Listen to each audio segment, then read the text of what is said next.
Hello students, आज हम BA first year की निसाब में शामिल शहपारे में से एक दूसरे शायर की गज़ल पढ़ रहे हैं और उनका नाम है आतिश। देखिए, हमने इससे कबल मीर की 5 गज़लें कंप्लीट कर ली हैं जो हमारे निसाब में थी बीए फर्स्ट ईयर के निसाब में। अब हम आतिश की गज़लें शुरू कर रहे हैं। आज हम उनकी पहली गज़ल पढ़ रहे हैं। देखिए, आतिश जो है उनका पूरा नाम ख्वाजा हैदर अली है और आतिश उनका तखल्लुस है। कहाँ के शायर थे ये? लखनऊ के नुमाइंदा शायर हैं और इनके जो फैज़ाबाद के अंदर पैदा हुए थे, ये 18वीं सदी के ही कहे जा सकते हैं। 1778 ईस्वी के अंदर फैज़ाबाद में पैदा हुए थे। कब पैदा हुए थे?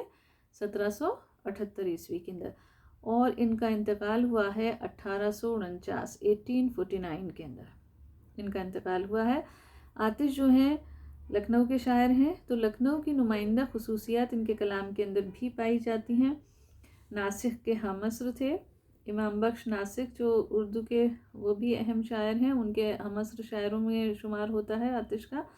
आतिश की शायरी के अंदर एक बात यह है कि जो लखनऊ की नुमाइंदा शायरी की खसूसियात हैं, यानी खारजियत है और रियायत लफ्ज़ी है, इहाम गोई है, ये सब चीज़ें जो हैं इनके यहाँ भी पाई जाती हैं। लेकिन इनके यहाँ एक बुनियादी फ़र्क ये है कि इनके यहाँ जो आम लफ्ज़ी बाजीगरी है उसके बजाय वो कम है इनके यहाँ दूसरे शोरा की तरह मुनासिबत से।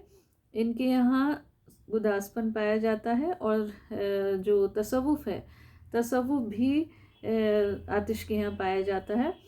तो आतिश की शायरी के अंदर खारजियत होने के साथ साथ तासीर का पहलू भी है। इसलिए इनकी शायरी जो है वो आम लखनऊ के शायरों की जो शायरी है उसके रंग से मुख्तलिफ एक निखरा हुआ रंग रखती है।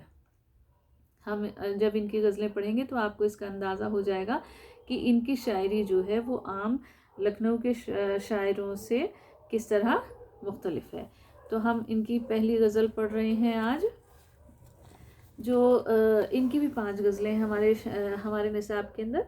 जैसे मीर की 5 गज़लें थी ना, ऐसे ही ख्वाजा हैदर अली आतिश की भी 5 गज़लें हैं। तो पहली गज़ल जो है वो है, उसका मतलब है हबाब आसा में दम भरता हूँ तेरी आशनाई का। हबाब कहते हैं बुलबुले को, पानी का बुलबुला होता है ना छोटा सा, उसको कहते हैं हबाब। हबाब आसा का मतलब है पानी के बुलबुले की तरह या पानी के बुलबुले की मानिंद। मैं दम भरता हूँ तेरी आशनाई का। आशनाई का मतलब होता है पहचान, जान पहचान। तो वो कह रहे हैं, अब यहाँ तेरी का लफ्ज़ जो इस्तेमाल किया ना, मैं हबाब आसा में दम भरता हूँ तेरी आशनाई का, तो तेरी का लफ्ज़ किसके लिए है? माबूद हकीकी के लिए है। ये तसव्वुफ़ का रंग लिए हुए है ये शेर, और शायर अपने माबूद हकीकी से ये कह रहा है अब के इंसान जो है, मैं यानी इंसान, इंसान जो हूँ, इंसान जो है वो पानी के बुलबुले की तरह तेरी आशनाई का दम भरता हूँ, यानी तुझसे पहचान का एक दावा करता हूँ कि हाँ मैं तुझे पहचानता हूँ, मेरा माबूद हकीकी तू है। निहायत गम है इस कतरे को दरिया की जुदाई का। निहायत मतलब बहुत ज़्यादा, गम है यानी दुख है, बहुत ज़्यादा दुख है किसको? इस कतरे को। कतरा कहते हैं छोटी सी बूंद को। तो वो कह रहे हैं कि ये जो बूंद है यानी इंसान, इंसान अपने आप को, इन्होंने इंसान को क्या कहा है? एक बूंद, पानी की बूंद। और दरिया की जुदाई का, दरिया किसे कहा है? दरिया कहा है महबूद हकीकी की ज़ात को। तो वो कह रहे हैं क्योंकि हम जो हैं, इंसान जो है वो उस महबूद हकीकी की ज़ात का एक जुज़्व है। तो वो कह रहे हैं कि निहायत गम है इस कतरे को दरिया की जुदाई का, बहुत ज़्यादा दुख है इस कतरे को उस दरिया से जुदाई का, यानी दूर होने का। तो शायर क्या कह रहा है कि इंसान को उन्होंने एक कतरे की तरह तस्वुर किया है और माबूद हकीकी की ज़ात जो है वो क्या है? दरिया है। तो वो कह रहे हैं हबाब आसा में दम भरता हूँ तेरी आशनाई का, मैं पानी के बुलबुले की तरह तेरी आशनाई का दम भरता हूँ। ए माबूद हकीकी, मैं तुझसे आशनाई का दावा करता हूँ, एक्सेप्ट करता हूँ कि हाँ मैं तुझे पहचानता हूँ, तेरी ज़ात हकीकी जो है उसका एक मामूली सा, जैसे तू एक दरिया है और मैं उस दरिया का एक मामूली सा कतरा हूँ, लेकिन क्या कह रहे हैं कि मुझे बहुत दुख है कि मैं उस दरिया से यानी उस माबूद हकीकी की ज़ात से दूर हो गया हूँ। यहाँ किस बात की तरफ इशारा है उनका इशारा जो है वो हज़रत आदम जो है वो जन्नत से निकाल दिए गए थे ना एक ज़रा सी गलती की वजह से, तो वो उस बात की तरफ इशारा है कि आदम को दरिया उसे जन्नत से निकाल दिया गया था, तो आज भी हमें इस बात का दुख है कि हम जो हैं वो जन्नत से निकाल दिए गए और अपने माबूद हकीकी से दूर हो गए, हमें उनकी कुर्बत से अलग कर दिया गया। तो इस बात का दुख है, वो कह रहे हैं कि इंसान जो है वो एक पानी के मामूली बूंद की तरह है और दरिया जो है वो माबूद हकीकी की ज़ात है, तो ये बूंद जो है वो उस दरिया से अलग हो गई है। इस बात का बहुत आज तक हमें दुख है। असीर ए दोस्त तेरे आशिको माशूक दोनों हैं। शायर के क्या कह रहा है, असीर कहते हैं गिरफ्तार को यानी कैद। ए दोस्त तेरे आशिको माशूक दोनों हैं। दोस्त किसको कहा इन्होंने, वही माबूद हकीकी को कहा है। तो कह रहे हैं ए माबूद हकीकी, आशिक और माशूक दोनों तेरी मोहब्बत में गिरफ्तार हैं। असीर हैं यानी गिरफ्तार हैं, कैदी हैं, तेरी मोहब्बत के कैदी हैं, तेरी मोहब्बत में गिरफ्तार हैं।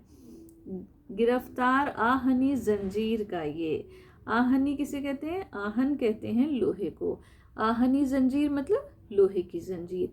ये यानी आशिक, आशिक जो है वो जो लोहे की जंजीर पहने हुए है, यानी ये है कि वो बहुत सख्तियां झेलता है, मुसीबतें झेलता है, मुश्किलें उठाता है, इसलिए इन्होंने कहा कि वो लोहे की जंजीर का जो है पहनने वाला वो जो है वो भी तेरी मोहब्बत में गिरफ्तार है यानी आशिक।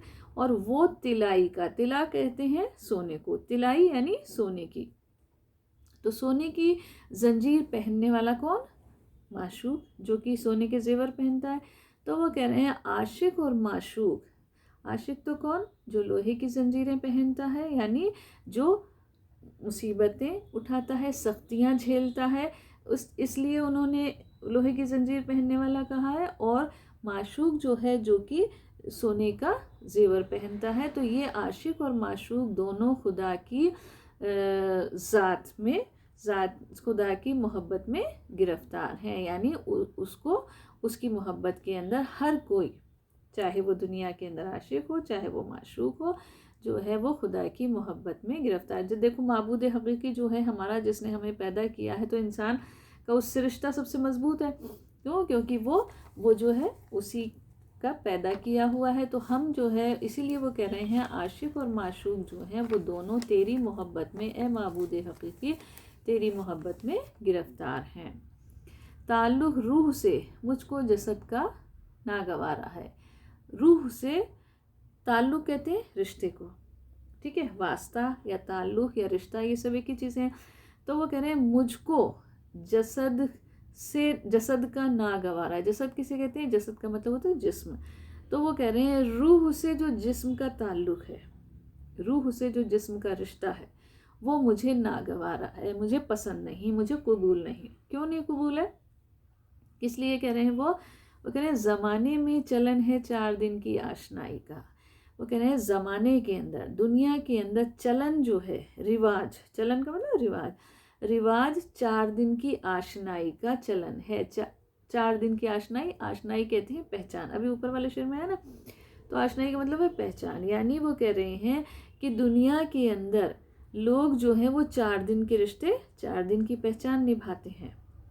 होता है ना दुनिया के अंदर, जब तक इंसान का मतलब होता है, जब तक तो मिलता है, और फिर उसके बाद क्या करता है कि वो अलग हो जाता है, तू कौन और मैं कौन, है ना। तो वो यही कह रहे हैं कि दुनिया के अंदर 4 दिन की आशनाई का चलन है, 4 दिन की पहचान का चलन है कि इंसान जब तक मतलब होता है, जब तक तो वो उसको पहचानता है, और उसके बाद क्या होता है कि वो पहचानता नहीं, अपने काम से जब काम निकल जाता है तो चला जाता है।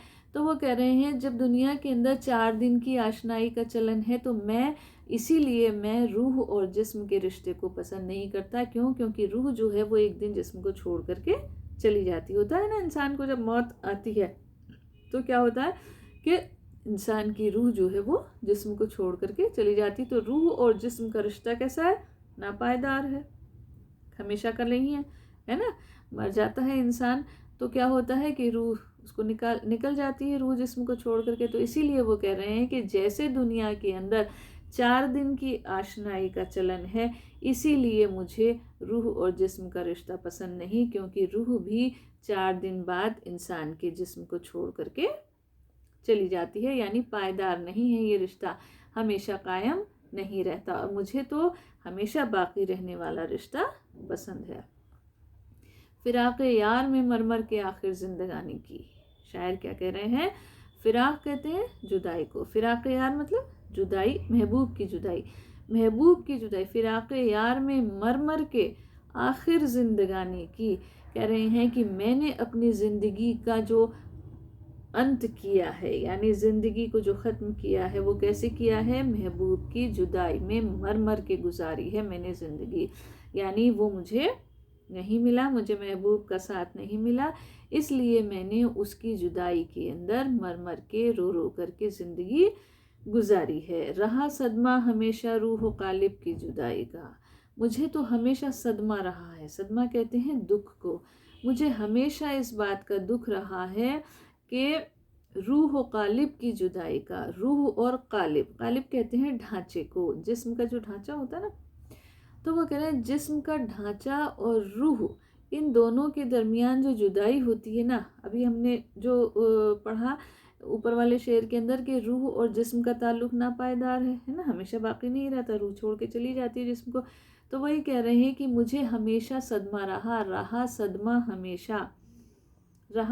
हमेशा रूह और कालिब की जुदाई का। कालिब और रूह की जुदाई, कालिब कहते हैं जिस्म के ढांचे को, तो वो कह रहे हैं जिस्म और रूह की जुदाई का, अलग अलग होने का मुझे हमेशा दुख रहा है। ठीक है। हुई मंजूर मोहताजी न तुझको अपने साइल की। शायर क्या कह रहा है? हुई मंजूर मोहताजी, मोहताजी कहते हैं हाथ फैलाना, ठीक है ना। मंजूर नहीं हुई तुझे यानी खुदा से बात कर रहे हैं वो, कि ए माबूद हकीकी, खुदा से मुखातिब हैं, उनसे कह रहे हैं खुदा से कि ए माबूद हकीकी तुझे अपने साइल की, साइल कहते हैं सवाल करने वाला, यानी कुछ मांगने वाला। तो वो कह रहे हैं कि ए माबूद हकीकी तुझे अपने साइल की मोहताजी यानी हाथ फैलाना मंजूर नहीं हुआ। खुदा जो है वो क्या कहता है? हमारा मज़हब क्या कहता है? हमारा मज़हब कहता है कि सिवाय खुदा के आगे, खुदा के अलावा किसी और के आगे सर मत झुकाओ, किसी और के आगे हाथ मत फैलाओ। क्यों? क्योंकि वो माबूद हकीकी है, सबको वो दे रहा है, तो हम किसी और से क्यों मांगे? हम भी तो उसी से मांगे ना।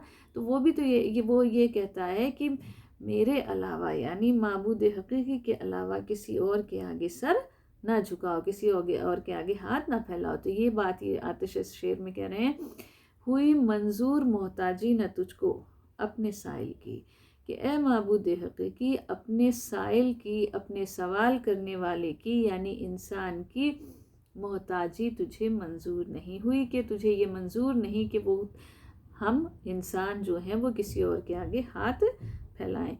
बनाया कासा सर वाशगू कासा गदाई का। कासा सर, कासा कहते हैं खोपड़ी को, ये जो स्कल है ना अपना, ऐसे होता है ना ये। तो वो कह रहे हैं कि जो बनाया कासा सर, सर का जो प्याला है, ये सर का प्याला होता है ना, ये अपना जो ये स्कल है, हड्डी जो होती है ये। तो वो कह रहे हैं बनाया कासा सर वाशगू, वाशगू मतलब उल्टा, ऐसे नहीं बनाया, ऐसे बनाया है। वाशगू कासा गदाई का, गदाई कहते हैं फ़कीरी को, कि फ़कीरी का जो कासा है, कासा कहते हैं प्याले को, फ़कीरी का जो कासा है, फ़कीरी का जो प्याला है तूने उल्टा बनाया है, यानी हमारा सर जो है तूने ऐसे बनाया है। इसलिए बनाया है ताकि हमें हमारा सर सिवाय माबूद हकीकी के किसी और के सामने ना झुके, किसी और के सामने हम कासा गदाई का ना फैलाएं, यानी हाथ ना फैलाएं किसी और के सामने। अपना सर जो ये कासा है हमारा, ये किसी और के सामने ना झुके। तो वो मतलब कहने का उनका यही है कि ए माबूद हकीकी, हम इंसान जो हैं, हम लोगों का सर, हमारे इंसान का सर जो तूने, सर का जो ये प्याला है ये इसलिए ऐसा उल्टा बनाया है ताकि हमारा सर किसी और के सामने ना झुके।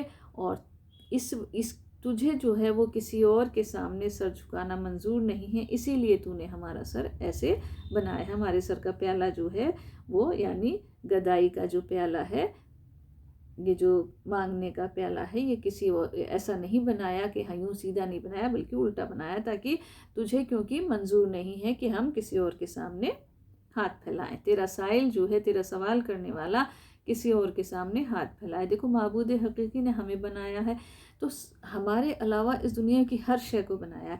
तो जो सुप्रीम पावर है, हाथ में उसकी पावर है ना, वही सबको दे रहा है।